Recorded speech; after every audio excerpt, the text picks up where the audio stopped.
I tell people my issues were more problematic because I was a leader and I tried to force you to submit to me in ways that wasn't healthy. Right. And so a lot of your ways or your meanness or your unwilling to submit to me, it was almost like exaggerated because of my lack of leadership and my lack of love and nurture towards you.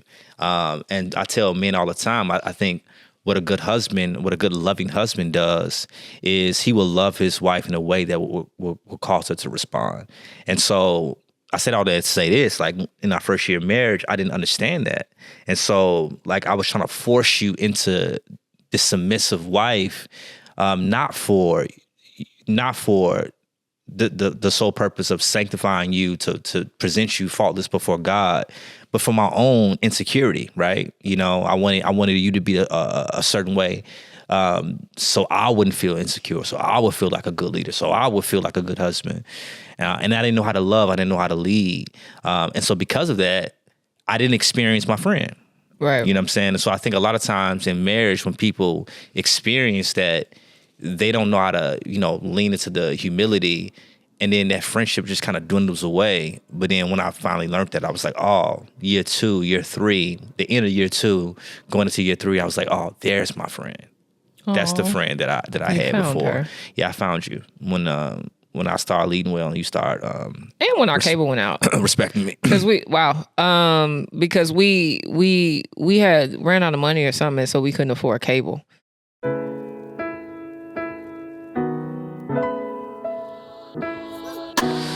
Hey, Saints and Aints. What up with y'all? How art thou? Your makeup cute. Thank you. You're getting better at this. I've been trying. No, I was just telling Kim that like when I started seeing like our like podcast being watched by people on their screens, yeah, I was like, oh, the makeup got to change. Yeah, like we got to do something different because now you watching us all in 27 inches on 4K and it's giving. So it's giving insecurity. I became self-conscious the first time I saw huge nose hair. Wow. Coming out of my nose on one of the videos, and I looked at the IG story that the person had. I said they being real gracious because they said Preston is going in. They might not have They didn't noticed say it. Preston hair needs to go back in his nose. They might not have noticed it. I don't know how you could not notice it. I noticed it, but I don't know if they noticed it. So tell me why Jackie didn't bought me nose trimmers 3 times. And when she buys them for me, she always comes and she doesn't say anything. She just walks up to me with the nose trimmer. Because the kind of spirit I got, I'm not finna criticize you without helping you. Okay, so I'm not finna say, "Hey, fix your nose hairs." I'm gonna just say, "But the hey, way here you go," because he edging up on 40. So when you edge up on 40, things start growing in places that they ain't used to grow when you was 28. But the way you be trying to help, but at the same time not trying to be like disrespectful, right? But it low key still be like, because I don't want to discourage you. I know, but I know when people try not to discourage you, it actually kind of adds to it sometimes. Because you always walk up to me and you let me know how bad it really is by not trying to do a lot. But I appreciate it. Okay. I don't want you out here. You know what I'm saying? With your little thing. That nose hair be draping. You be being a good helper. It's all right. We've been married 10 years, sir. 10 years, a whole decade. That's crazy. And I got a new ring. Yeah, man. You know what I'm saying? I had to. You was out here. Show him the ring. Show him the ring. You know what I'm saying? Show it. I don't know what to do. Just hold your hand up. You feel awkward. She feel awkward. Here it goes. I don't know what to do. But what I do know is I had been telling Preston I wanted to upgrade for a minute. Mm-hmm. You know what I'm saying? Probably, I don't know, 2 years ago. 2 years ago, yeah. Because you upgraded me year 5. And it felt a little crazy year 7 to be like, hey, can we do it again? Yeah. That's a little discouraging. And so when you started saying you wanted to upgrade around 2 years ago, I was like, Jackie, so if you don't know nothing about Jackie, she gives really good gifts because she thinks about gifts way in advance. And so I was like, yes, let me, play our own game. Let me think about this way in advance. And so literally I started funneling money. Literally. probably a year. I didn't know he was stealing from us. Probably a year and a half ago. So every time I would do an event, every time I do anything, I would just put money away. And so she almost called me like 19 times. But I did it. I successfully You did. bought her a new ring. You did. And hit a lot of money. Surprise me, sir. I said, wow. So I gave it to him. You out here. So I gave it to her when we got to the Maldives, because we went to the Maldives for our 10-year anniversary. And so she's like, I'm going to take a shower and then I'm going to go to lunch. I was like, nah, sit down. I set it down on the bed, pulled out the ring, and tell me why Jackie just looked at it for like 30 seconds and did not say anything. She just...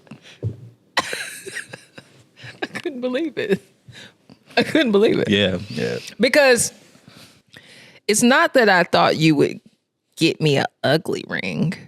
I just didn't think you would get me one that impressed me to this degree. But see, here's because I am hard to impress. But so here's the thing, though. And so I appreciate it. You are hard to impress, but here's the thing: you helped me, babe, because you're so honest. I heard what you didn't like about your old one. Yes. So much.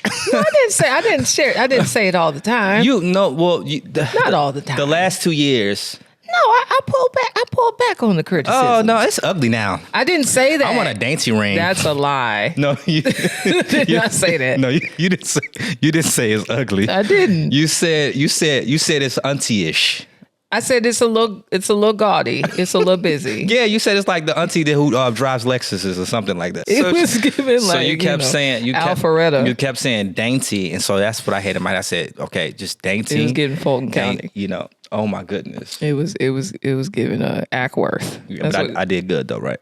Yeah, you did great. All right, cool. So in light of our 10-year situation, we wanted to watch back the footage from our wedding because we've been creating content for a long time, which is crazy. And so we had, a videographer there to record it because we were working with a ministry at the time called P4CM. And we would use our lives to preach and minister and stuff like that.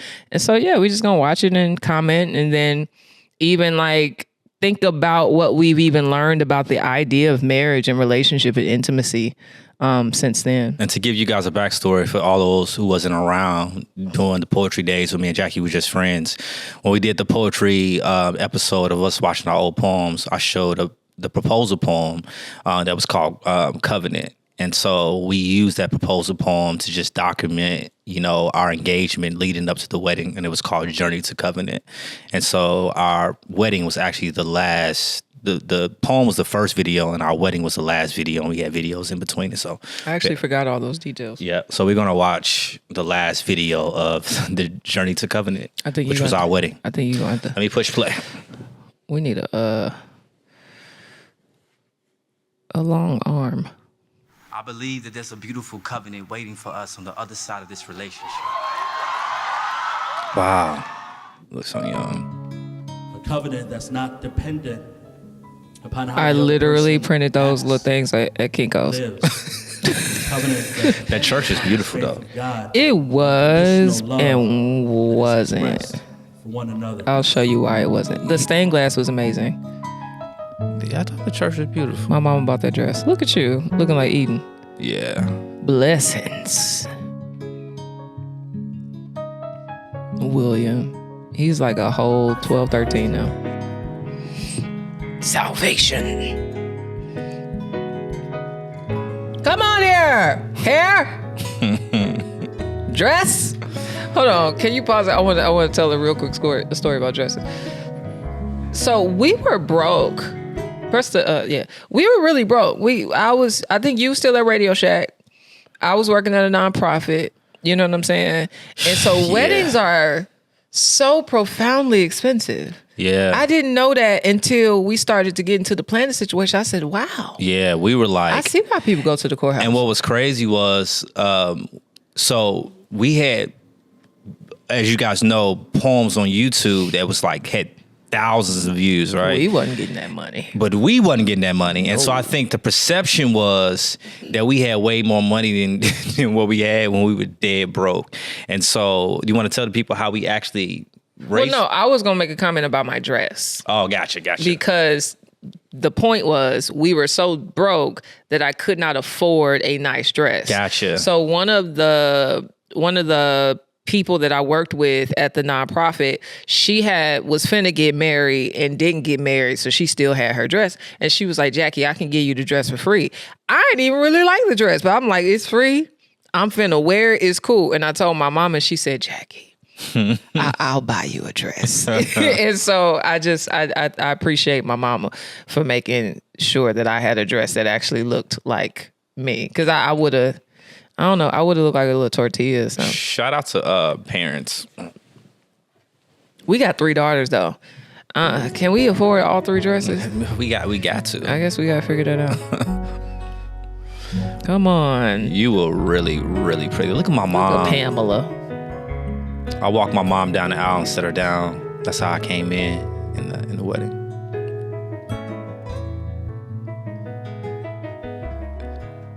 I didn't realize that the intro was this long. Now you realize people was judging me for that. What? Because I didn't want flower girls. I called them flower distributors. Oh, the little boys. Jonathan McReynolds. So, All of me wow. loves all of you. Love your curves and all your edges. That background is so ugly. Can I just pause it real quick? Yeah. So before Jackie walked down the aisle, what bothered me was our videographer. He used to shoot all my poetry videos in Chicago, and Jonathan McReynolds, he was up and coming at the time. He didn't get a nan footage of that man. Yeah, bro, and so people think that's a soundtrack. Yeah, people think that when they looked at the video that we just got Jonathan McReynolds' song or whatever to sing for the wedding, but he was like actually like on the stage singing, because like me and Jonathan go way back. We used to do all kind of events back in the day in Chicago. And he was actually there, but you don't see him not one time in the video. And so after the wedding, I was like, bro, you didn't get him? He was like, I didn't know you wanted me to get any shots. And so now, you know what I'm saying, we got Jonathan Reynolds singing while Jackie coming down the aisle, but it's no actual real footage. I need to make aesthetic comments, okay? There's a great need for mental health counselors. How powerful can it be if we start to encourage people in the body of Christ to pursue education, so we can get people out there in the counseling field who not only have an education, but also, have a biblical worldview. Have the Holy Ghost. Hello. Who can help the body of Christ to pursue mental health. Richmont is uniquely positioned to help you become an empathetic, spiritually sensitive counselor by integrating some clinician practices and a Christian perspective. You could also further your education with their master's programs and their doctoral programs. And guess what? They are located in Chattanooga, Atlanta, and online. With this program, you can advance your career in counseling and otherwise. As a Richmont student, the goal is to use your story to make an impact in the world. So apply today at richmont.edu and use the promo code Perry's to waive your application fee today. That's richmont.edu and use the promo code Perry's. So I think at the time this fit our budget, it fit where we were in life, but there's so many elements to the design of our wedding that I would not do. What? Well, one, I don't know if I would use a church anymore. Why not? I feel like I would use a beautiful event space that can be made into some type of sanctuary wedding-like feature, then turned over into a reception hall. Yeah. Because I think you have more control over the aesthetic and how it looks. It just costs more money. That's one. Two, I wouldn't have had, the little paper little trail thing. The little, what's that? The little paper runner. What's the thing on the Wiz?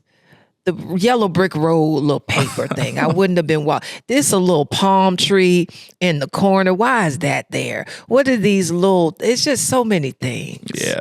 But it's okay. Yeah. I'm sorry. Oh, I wouldn't have bridesmaids and groomsmen. You will eliminate bridesmaids and groomsmen? Yes. Did you tell me this before? I did. I said if I were to get married again, I would have, I just think I would have people who represent them. So they might have their own little special seating. They might like sit in a certain way. I think I would just have a maid of honor, because I think you need a maid of honor to help you. Yeah. She's a maid of honor. So you just got real practical.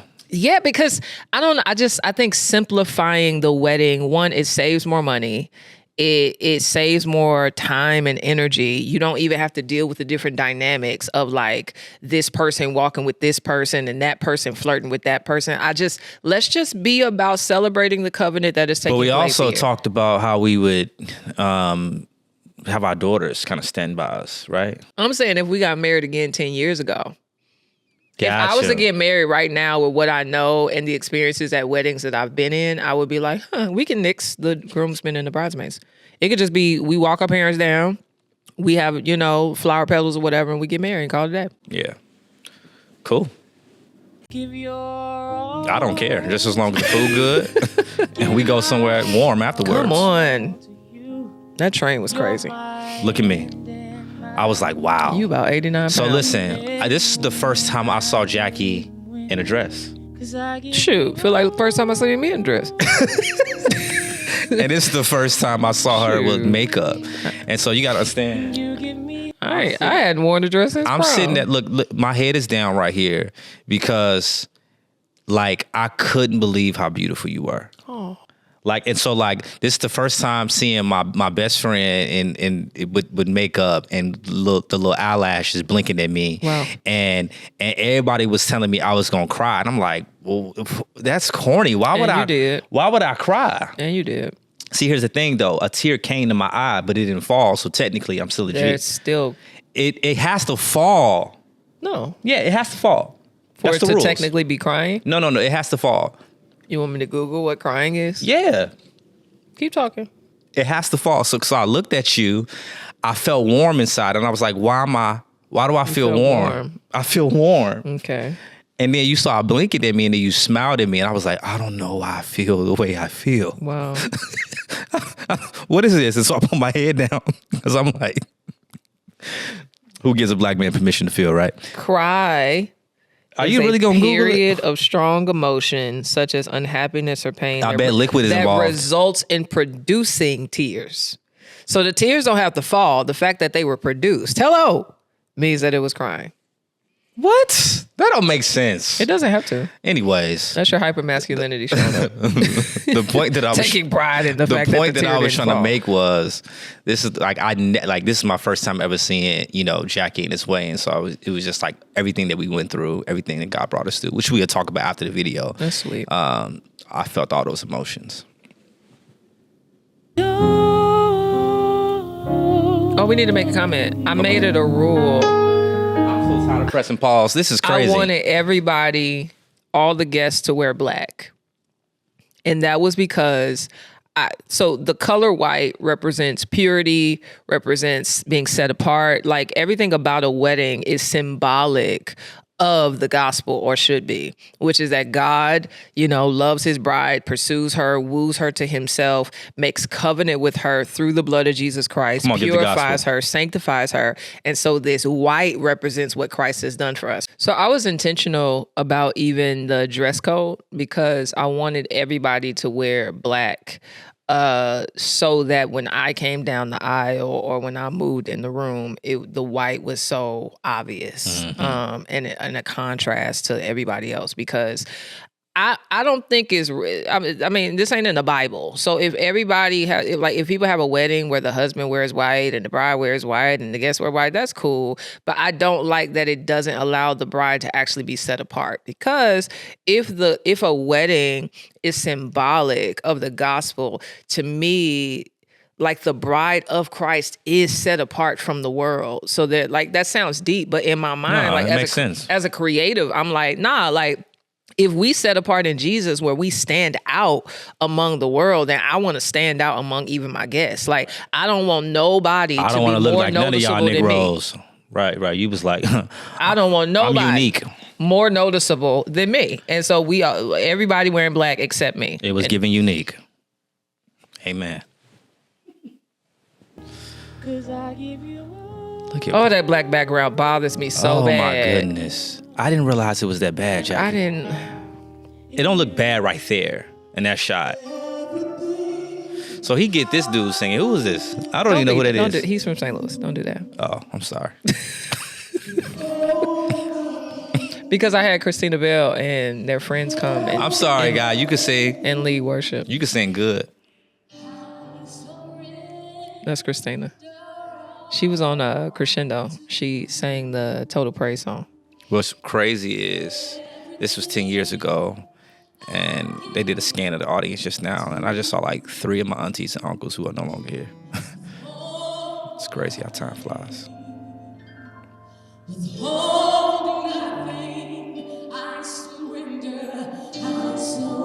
Come on, Harmony. It's the harmony.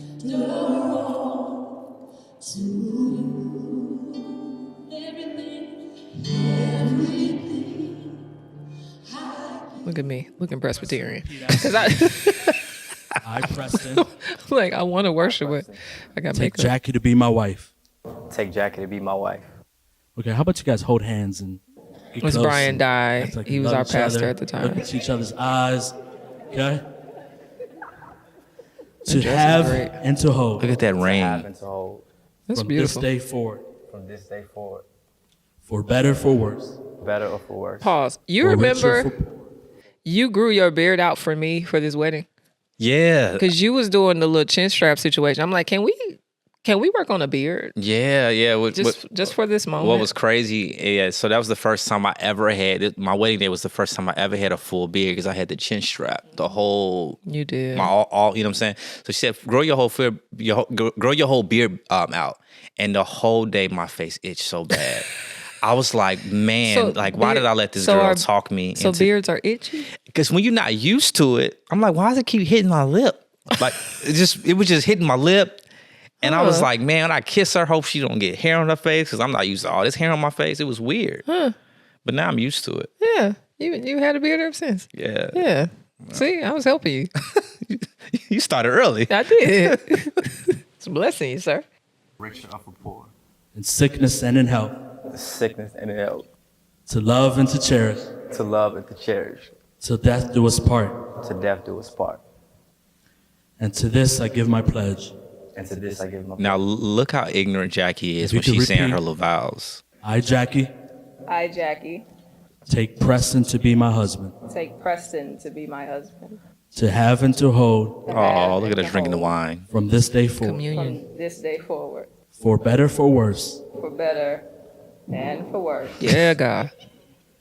for richer or poorer, for poor and for richer, Yeah. Gotta be rebellious. in sickness and in health, in health and in sickness, Why do you have to love say it and to backwards? to love and to cherish, I just don't like doing what people tell till me. death do us part. to the corpse. To the corpse. He said to death do us part. She this I said give to my the pledge. corpse. It's true. Who does? No. Amen. It's true. Let's start there. Okay. We can start there. He said to death do us part. Why would you say to the corpse? Because that's a poetic way to rephrase his statement. I'm just saying though, like it's my auntie said, did she say corpse? I'll never forget that. She said your wife is something else. She said corpse. And a lot of this is honestly awkward. I'm just awkward, and it feels very uncomfortable and vulnerable to be till death do us part. And I'm just not going to do all that. So I would rather just kind of be sarcastic to get myself through this emotionally turbulent situation. Yeah, and my mama used to always say when she came around Jackie, she was like, I never thought that you would marry somebody that's more sarcastic and more outlandish than you. I don't think you're actually that sarcastic. Well, I can be Yeah. with her. Yeah, you got me beat. Let me pray for this couple.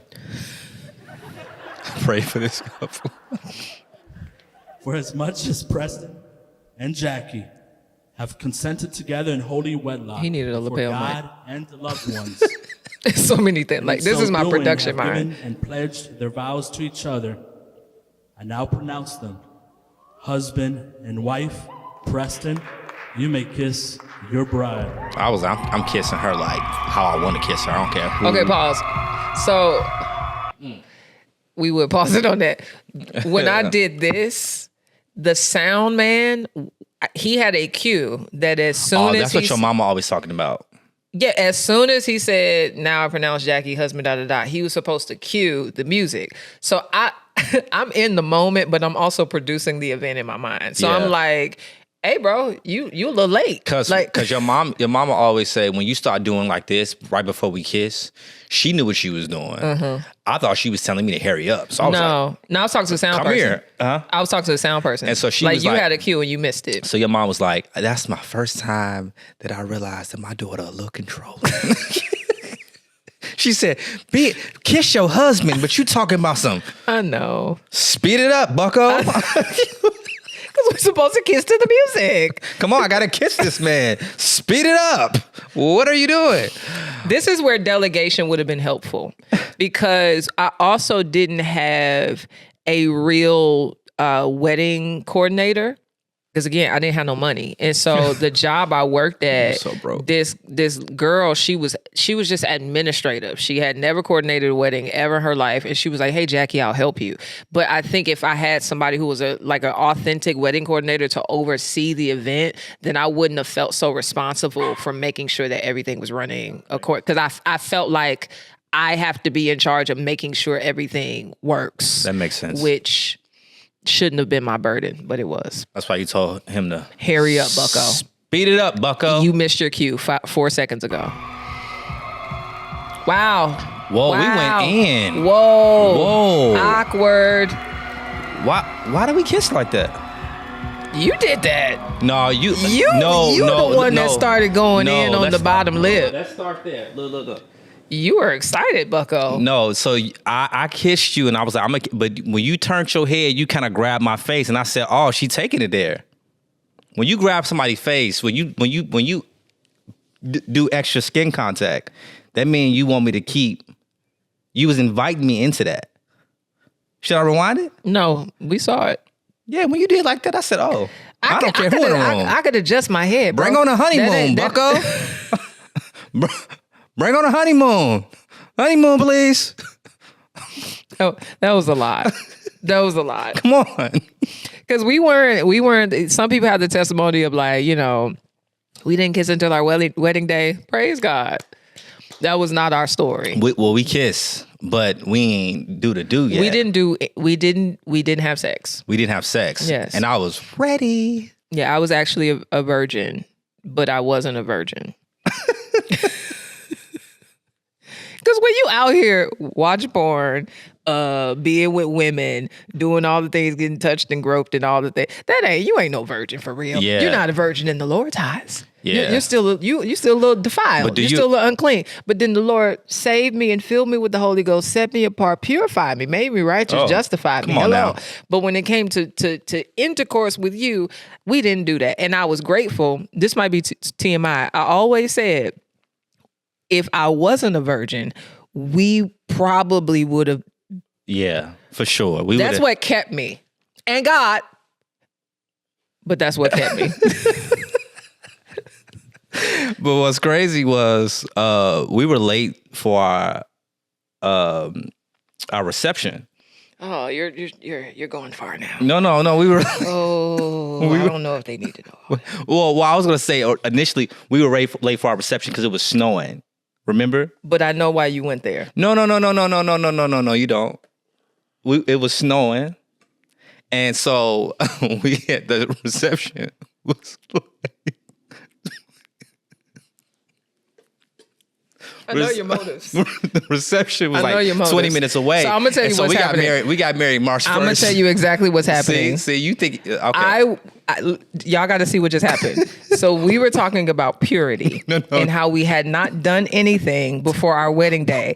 He randomly starts talking about how we were late for the reception. If you realize that's actually like an incongruent connection, unless you know what happens. What happens was we were in the limousine, and because we're pure now, and because we're in covenant, things are happening.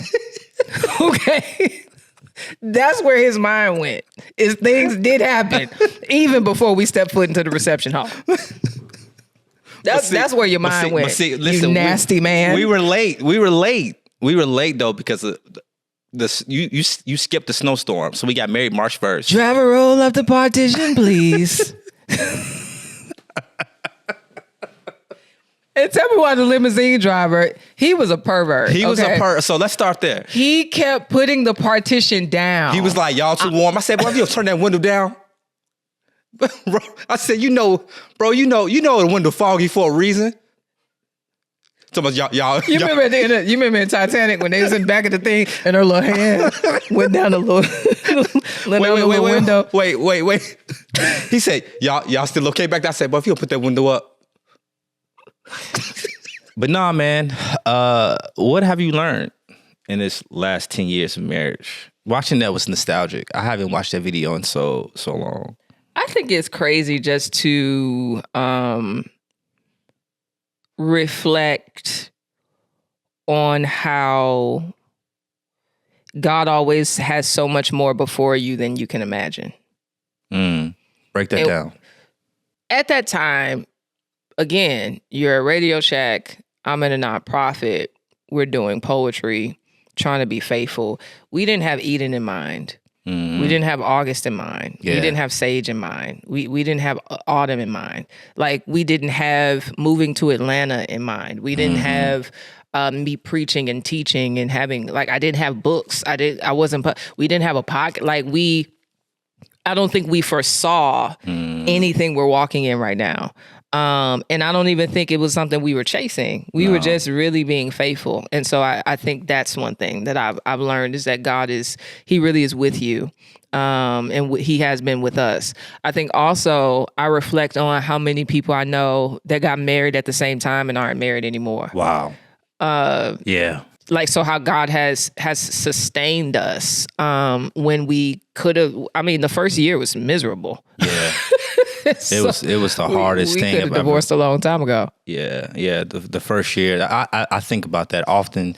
What was crazy, when we were in the Maldives, and I think it was the second day, and I was sitting by the ocean, and I was just really reflecting on how hard it was, in the beginning. And then I'm here now in the Maldives with my best friend, and I feel like we still have our problems, we still have our issues, but we do have like this groove that we just kind of get one another. And even when we, come upon trials and stuff like that, it's not detrimental because we know how to work through it. We're mature. And that's because, in my IG caption on our anniversary, I said, through the years we've chosen God and we chose each other. And for that, I'm proud of us.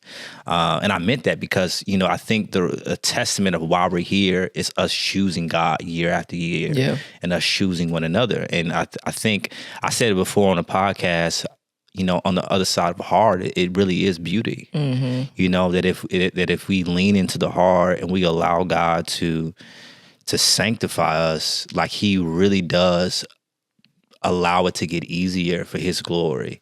And I think one thing that I've seen God use is our friendship. Because I think some people want to be partners with people who are just lovers. But I feel like you should also pursue people who's your friend. Yeah. Do you like them? Do you have fun with them? Can you laugh with them? And I really do think our friendship is one of the things that sustained us. Yeah. Yeah, for sure. Because I say this all the time, and I said this before on the podcast, but I think a lot of times people, want the lover, but don't really realize how vital being with a friend is. And then I think sometimes people start off as friends, but they get rocked by the realities of marriage, and that friendship kind of dwindles because they don't understand, that if God gave us a spouse that met our every condition, we won't learn how to love unconditionally. And so you were my friend for 3 years, but the first year of marriage, you didn't seem like a friend anymore.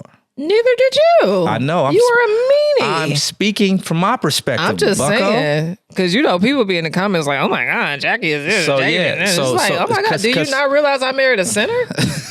Like, you can't possibly think that he's perfect. Oh my goodness! So- Just because his stuff ain't all out on display, don't mean I ain't got to wrestle with some things. I think in a lot of ways, we both had our issues, but I think my issues were more problematic. And I tell people that all the time because Well, they not listening. Go ahead. I tell people my issues were more problematic because I was a leader and I tried to force you to submit to me in ways that wasn't healthy. Right. And so a lot of your ways or your meanness or your unwilling to submit to me, it was almost like exaggerated because of my lack of leadership and my lack of love and nurture towards you. And I tell men all the time, I think what a good loving husband does is he will love his wife in a way that will cause her to respond. And so I said all that to say this, like in our first year of marriage, I didn't understand that. And so like I was trying to force you into this submissive wife, not for the sole purpose of sanctifying you to present you faultless before God, but for my own insecurity, right? You know, I wanted you to be a certain way, so I wouldn't feel insecure, so I would feel like a good leader, so I would feel like a good husband, and I didn't know how to love, I didn't know how to lead, and so because of that, I didn't experience my friend.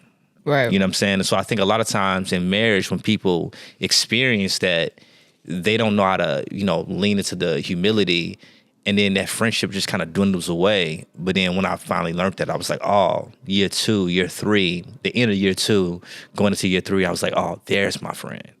Aww. That's the friend that I had before. Her. Yeah, I found you when I started leading well and you start and when our cable went out, respecting me. Because we had ran out of money or something, so we couldn't afford cable for a couple months. And what it did was, I feel like we've said this on this podcast, we had to start talking again. Yeah. And it was crazy how much talking again kind of restored some of our intimacy. But I do think that where I am now compared to where I was then, I clearly trust you more. Submission in a general sense is not necessarily a fear, because I trust you. Like, I trust your wisdom. Yep. I trust your direction. I just trust you. And I also feel like you trust me. Mm-hmm. And so there isn't this separateness, even like there isn't this, he's the leader and I'm the neck. It's really, we're a unit. Yeah. We just work together. Yeah, and I think that's one thing that I had to learn too. I think I had to learn that trust, like not to take, things personal just because you're my wife and I'm your husband, and because the Bible tells us, to love our wives and wives submit to our husbands and trust our, and so like I think a lot of times husbands and even wives can feel this personal jab when there's a lack of trust, but trust comes with time. It does. It literally comes with time, right? And so just because you married a person, just because you said I do to a person, doesn't mean that they're going to have your full trust. That's even unrealistic with our relationship with the Lord. I didn't trust the Lord year 1 like I trust him in year 6, in year 7, mm-hmm. right? And so if the Lord has to fight for our affections and win our hearts over a course of time, how much more our spouses? Mm-hmm. And so I had to learn not to take it personal, mm-hmm. you know what I'm saying? And that your trust will grow for me the more I earn it, mm-hmm. and the more I'm consistent, mm-hmm. right? The way the Lord is consistent. And trust changes because you do. Break that down. So when we got married, I was 24. You were what, 27? Mm-hmm. You're about to be what? 37. 38. Oh, 38. I'll be forgetting how old I'm about to be 35. We're not the same people. You know what I'm saying? Yeah. And so there is a real reality in which I have to learn how to love you as you are now, and not have these expectations that Preston will be the Preston that he was when he was 24 and ain't had nothing to do, was just eating fried rice and Skittles every day. Oh my gosh. Does that make sense? When you say you always say that, but when you say the fried rice, every time you make it seem like I had fried rice and Skittles on the side. Every time I came to visit you, your dinner and your breakfast was fried rice, sir. But look, your kidneys were crying out for God's deliverance. But look, when we were engaged, when we were dating, like, let people know what environmental racism does. Tell them where I lived. That don't matter. You could have drove. I lived in the middle of the hood. No. That's laziness. No, that's not. You could have drove. You could have drove. I didn't have a car. Yes, you did. I didn't have a car when we were. You had a bus ticket. You know I walked to them trains. I lived in the worst neighborhood on the west side of Chicago. There was no Whole Foods. All it was Popeyes, Chinese food, Harold's was chicken. Was there a grocery store? Hot dogs. Was there a grocery store? No, it wasn't no grocery store in my There wasn't no neighborhood. grocery store. Nobody had groceries. You couldn't get bananas. Huh? Jackie. You couldn't get the little Caesar salad in a bag. Jackie, what I'm saying is with the little crumbled up croutons. You couldn't do that. What I'm saying is I didn't have a lot of options. My point is you're a different person. And so the trust changes and develops because we are changing, we are developing, we are different. Your mind is different. Your circumstances are different. Our parents are getting older. We have 4 children and a dog. We have businesses. We have ministry. We're right. Like there's so much more that we actually have to like work through to make sure that we just love one another where we are now. Yeah. I still don't think that makes sense. No, it definitely makes sense. But you could have went to the grocery store. No, I think I really loved our family pictures, and you came up with this idea to take family pictures for our 10-year anniversary, and I was like, man, these kids ain't got nothing to do with our marriage. That's the first thing I said. I said, why we? This is about us. And then I thought about it. I was like, the fact that in 10 years God has given us 4 children. Mm-hmm. And also too, I think that's the thing that I reflect over this last 10 years, that he's allowed us to not just have a ministry and have a sustaining ministry with just doing multiple things, but also to build a legacy with people, like creating other human beings that would carry our name and our family and our legacy.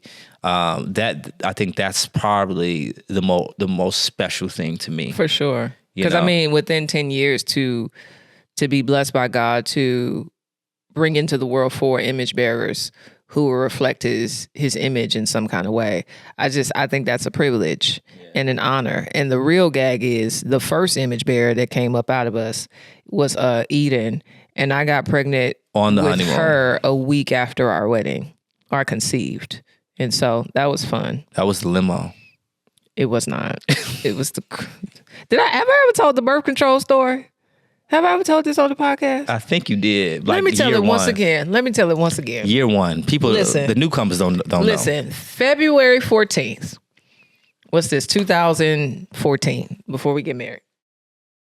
I tell Preston, we at dinner, I said, I have a feeling. Were we on our anniversary? February 14th is Valentine's Day. Okay, yeah, I remember. So this is what 3 weeks before our wedding.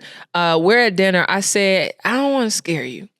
I was like, but I feel like God is gonna make us get pregnant early. And I got irritated. He was like, "What are you immediately. talking about?" I was like, "I just feel this burden. Like we're just gonna get pregnant early." So then, mind you, I'm on birth control. I done went to Planned Parenthood. Don't abort your babies. But I done went to Planned Parenthood and got the little patch or whatever, because that seemed the least invasive. I can't keep up with a pill. I don't want an IUD. That makes me uncomfortable that you got a little piece of plastic up my fallopian tubes. I don't want the shot because people can't wait. So I got the little patch. Now, the patch, they give you, I think about 3 weeks worth of patch. On the 4th week is when your period's supposed to come. And so something happened where the 2nd week of patches came off. As soon as the patch comes off, you got to replace it. But that meant that I had to replace my 2-week patch with my 3-week patch, which would have been my honeymoon patch. Are you following me? Yeah, You're following. not. So it meant that I wasn't going to have enough birth control to sustain me through the honeymoon. So I'm just praying and hoping and pleading and petitioning God to just allow the hormones to just seep through my bloodstream. Let me make this little sticker fall off real quick.